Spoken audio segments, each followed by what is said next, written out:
This news just broke. Mitch McConnell has announced he is stepping down. He's not stepping down right now, but he's announced that he is going to step down. He's done. So I'll let him put it in his own words, but he looks really bad. Like he's really tired. He's really done and has been for a long time. Remember, he had all those tragic falls last year, blackouts and things like that. It is time for him to step down. It's not good for his health to be there. So let's listen to him put it in his own words. I turned 82 last week. The end of my contributions are closer than I'd prefer. If you don't mind my mentioning it, the end of your contributions are slightly overdue. I always imagined a moment when I had total clarity and peace about the sunset of my work.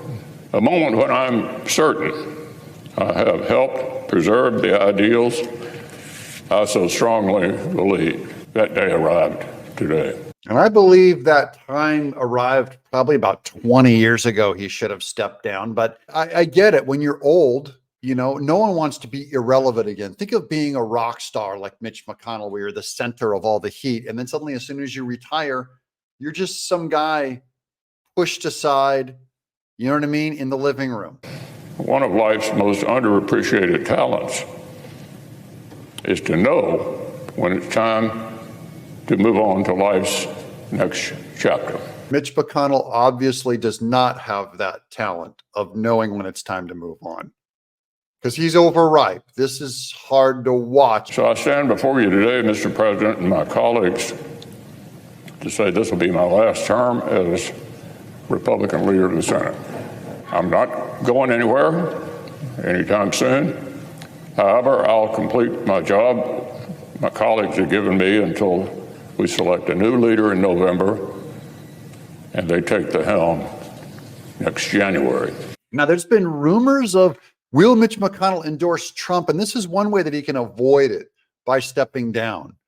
But he did say that he expects us to have a Republican leader, allegedly, under Trump. So time rolls on. There'll be a new custodian of this great institution next year.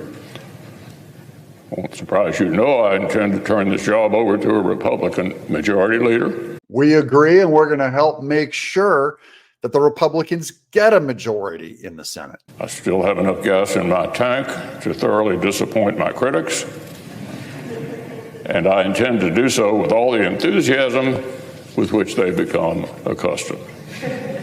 He likes sticking his finger in the eye of conservatives because he is a rhino, and he may still not endorse Trump. He's trying to negotiate that, but he may still go down as a guy that does not endorse him because he hates Trump so much. And Trump's policies are just way different than Mitch McConnell. Remember, Mitch McConnell right now is begging America to ignore the funding at the border and to fund Ukraine instead. That's what he's working with Chuck Schumer on. He's basically a Chuck Schumer on the right, which we do not need. We need him to step down. So to my colleagues, thank you for entrusting me with our success. It's been an honor to work with each of you. There'll be plenty of time to express my gratitude in greater detail as I sprint towards the finish line, which is now in sight. I yield the floor. It's going to be good when he finally yields the floor for good. It is time for him to step down. He's been overripe and overstayed his welcome for quite some time. I mean, he really is a health risk at this point. And I do hope, I wish him well in retirement. I want you to go to pasture as soon as possible. But what do you guys think? Any Mitch McConnell fans out there? Because I'm pretty much done with the guy. Are you looking forward to someone new who would make a new great leader on the GOP? I'm Doug in Exile.